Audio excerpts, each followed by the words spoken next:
안녕하세요. 박햇남입니다. 얼마 전이었습니다. 25년 5월 29일 금융통화위원회가 열렸고요. 여기에서 우리나라 기준금리가 마이너스 0.2%포인트 하향 조정됐습니다. 그래서 현재 우리나라 기준금리는 2.5%로 인하되었고요. 동시에 그날 한국은행은 우리나라 수정경제 전망을 내놓았습니다.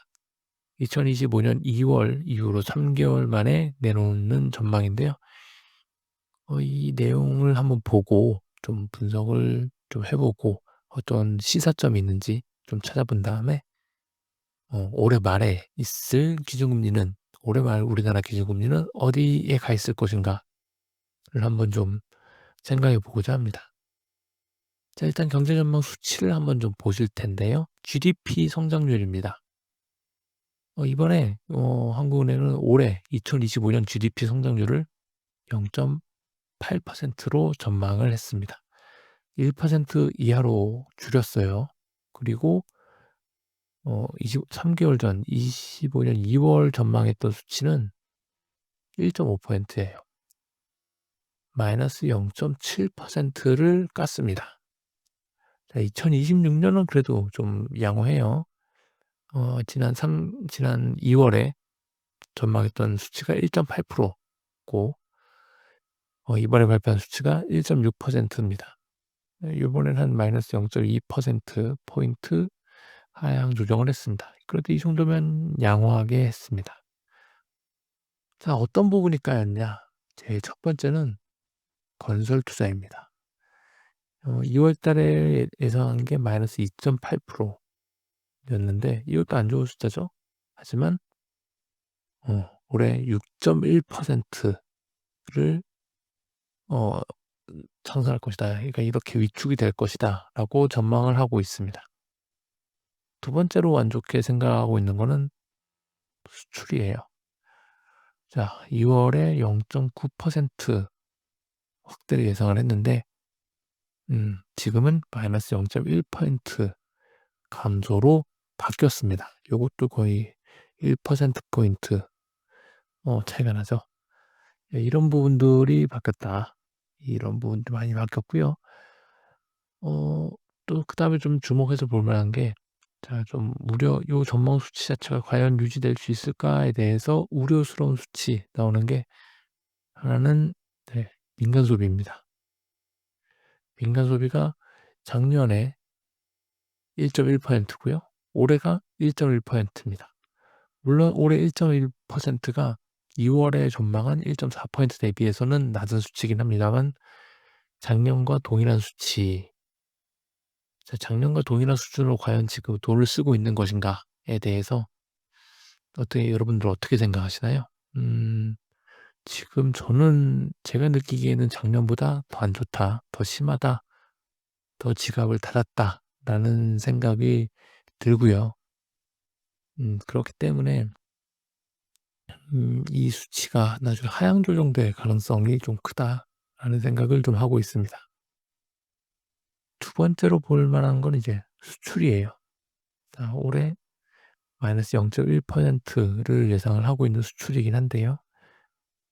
자, 하반기에 0% 수출 전년 대비. 물론 2월에 예상했던 1.2%보다 크게 낮아진 수치긴 합니다만 하반기에 과연 이렇게 될 수 있을까에 대해서도 의구심이 좀 있습니다. 그 내용을 한번 또 뒤에서 한번 살펴볼게요. 자, 지금 이 경제 전망의 가장 큰 전제 조건 중에 하나는 미국의 관세 정책입니다. 관세 정책에 대해서 어떤 식으로 전제 조건을 깔고 있는지 볼까요? 한국은행이 이번에 경제 전망을 할 때 기본 시나리오는 10% 상호관세죠. 10% 상호관세에다가 품목관세 25%. 요게 유지되는 가운데 하반기 중에 반도체 의약품 중 일부 품목관세가 추가로 올라가는 것. 그러면은 반도체 의약품 같은 경우에는 품목관세가 약 35%가 되겠네요. 그런 정도 돼서 우리나라 관세율이 한 15% 내외다라는 거를 전제 조건으로 깔고 있습니다. 하지만 얼마 전에 지난 주말 사이에 나온 얘기죠. 트럼프 행정부가 품목별 관세에 대해서 50%로 올리겠다라는 얘기를 했습니다. 지금 트럼프는 다코 트레이드를 그것 때문에 지금 긁혀 있는 상태입니다. 긁혀 있는 상태여서 무슨 짓을 할지 모르겠는데 일단 쉽게 물러나지는 않을 것 같다. 관세 협상으로 인해서 좋은 얘기들은 솔직히 말씀드리면 이미 다 나온 거 아닌가라는 생각을 좀 합니다. 여기서 더 좋은 얘기들이 나올 수 있나? 원래 가려고 했던 길 대비해서 쉽지 않을 것 같다라는 생각이 들어서 그럼 이 경우에 품목관세 추가로 25%가 더해지는 거죠. 즉 요 비관 시나리오하고 얼추맞는다라는 생각입니다. 비관 시나리오 유예 기간 7월에 상환세 절반 정도 다시 돌아가서 관세율이 추가로 상승 요런 정도를 얘기하는 거고요. 기부과된 품목관세 25% 유지고 추가 품목관세 25% 요 항목이 지금 맞아요. 자, 이렇게 됐을 경우가 지금 커 보인다라는 거죠. 이렇게 되면 미국의 관세율이 올라가게 되고 요 경우에 GDP 성장률 시나리오가 어떻게 바뀌느냐. 비관 시나리오로 가야죠. 지금 올해 0.8% 영상을 예상을 하고 있는데 이게 마이너스 0.1%로 또다시 0.7%포인트가 하향 조정돼야 되는 거고요. 2026년이 크게 빠집니다. 1.6% 성장하고 있는 게 마이너스 0.4%로 2%포인트가 하향 조정돼야 되는 상황으로 바뀌게 됩니다. 이게 지금 가장 큰 문제예요. 기존의 기본 시나리오대로 흘러갈 가능성이 좀 적지 않나라는 생각이 좀 많이 듭니다. 트럼프 긁혔어요. 긁혀버려서 이게 쉽게 물러나기가 어렵다라는 생각입니다. 자, 그런데 한국은행에서 지금 우리나라 어떻게 보고 있느냐? 내수보다 수출이 훨씬 중요한 역할을 해주던 시대가 지나갔다라는 겁니다. 내수가 지금 2025년 상반기 마이너스 0.2%, 하반기 1.2%를 해야 된다라는 거죠. 과연 이게 될 수 있을 것인가?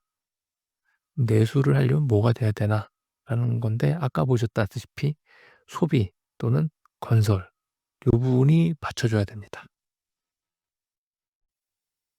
내수를 보기 위해 한번 봐야 할 것이 2025년 4월 산업활동 동향입니다. 얼마 전에 발표됐죠? 5월 30일에 발표가 됐는데 이때 한번 볼까요? 자, 우리나라 주력이죠.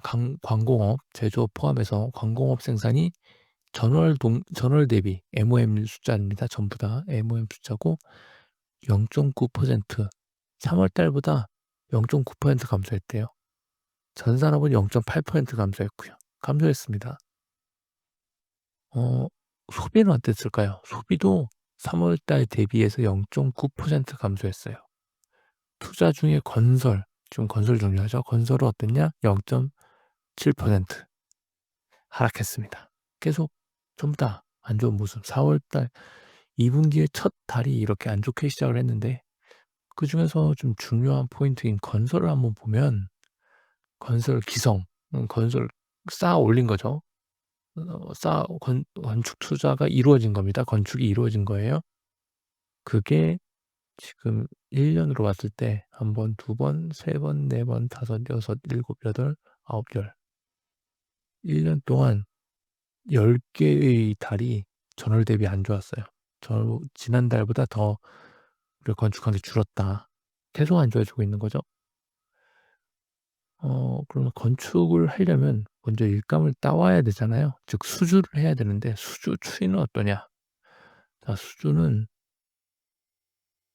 한 번, 두 번, 세 번으로 올라가는 모습을 세 번 빠졌습니다. 세 번 빠졌는데 근데 이게 지금 전년 동월 대비예요. 작년 이맘때 대비해서 안 좋은 게 세 번이라는 건데 그러면 그 추이는 어떨까요? 이게 3개월 평균으로 쭉 놓고 보면 계속 하락하고 있습니다. 이 말의 뜻은 뭐냐면은 추이 자체가 꺾여서 내려가고 있다는 뜻이에요. 전년 동월 대비로 상대치 쭉 누려서 보면은 지난달보다 안 좋은 분기가 계속 이어지고 있다라는 것과 비슷한 의미가 되죠. 3개월 사 평균이니까. 그 좋아지질 않아요. 수주가 안 좋으니까 기성도 안 좋습니다. 건설은 현재 이런 상황이에요. 이거를 건설을 빨리 살려야 되는데 그러려면 방법은 몇 가지가 없죠. 아까 말씀드린 건설의 어떤 활성화를 위해서 필요한 조건은 두 가지입니다.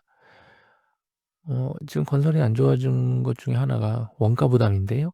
원가 부담이 안 좋아서 좀 건설 업계가 좀 도산을 하고 요런 게 있는데 힘들다 하고 있는데 물론 부동산 시장 자체가 안 좋은 것도 있죠. 하지만 그중에 원가 부담 중에 하나는 금융 비용이고요. 하나는 인건비입니다. 나머지 재료값, 원자재 가격들은 다 내려왔어요. 내려가지 않는 것이 금융 비용과 인건비입니다. 그중에서 인건비는 좀 노동 시간에 관련된 얘기가 들어가야 되는데 이거는 합의를 보기 어려워요. 쉽지 않습니다. 게다가 다음 정권이 어떻게 될런지도 아직 결정이 안 난 상황이라서 이 부분은 쉽게 빠르게 건드리기가 어렵다. 그러면 금융 비용입니다. 남는 게 금융 비용이고 요거는 금리를 낮춰주면 어느 정도 이루어질 수 있죠. 그래서 금리를 낮추는 방향을 생각을 합니다. 게다가 지금 OECD가 우리나라 잠재 성장률 2%를 하회할 것으로 전망을 했어요. 아까 2026년 경제 성장 전망률이 1.6%입니다. 요거 우리나라 잠재 성장률 아래예요. 그렇게 되면 실질 금리를 좀 낮춰야 되는 상황이 되죠. 현재 물가 상승률이 한 2% 정도 예상이 되는데 고거보다 낮춰야 되는 상황이 됩니다. 그래서 우리나라 기준금리가 언제 금리를 내려야 되는 당위성이 더 생기는 거고요. 8월과 11월 이렇게 두 번에 걸쳐서 내려갈 가능성이 크다. 얼만큼 0.25% 포인트씩 기준금리를 인하할 수 있다. 지금 이번에 5월 달까지 했으니까요. 이제 6월, 7월? 7월은 한 차례 지켜볼 거고 8월에 인하하고 또 한 차례 지켜보고 11월에 인하하는 요 시나리오가 가장 높지 않을까라는 생각이 들고 그렇게 되면 연말 기준금리 2%를 예상을 하고 있습니다. 자, 이 예상은 어디까지나 제 개인적인 거고 요거는 이제 앞서 디스클레이머 보신 거와 같이 투자 판단의 지표로 삼으시면 안 되고요. 제 얘기입니다. 제 생각이에요. 그래서 여러분들은 어떻게 생각하시는지 모르겠네요. 얼마나 보시는지, 기준금리가 인하할지 아니면 인상될지, 인하한다면 어디까지, 인상된다면 어디까지 되는지 한번 예상치 한번 알려주시면 저도 같이 얘기해 보도록 하겠습니다. 감사합니다.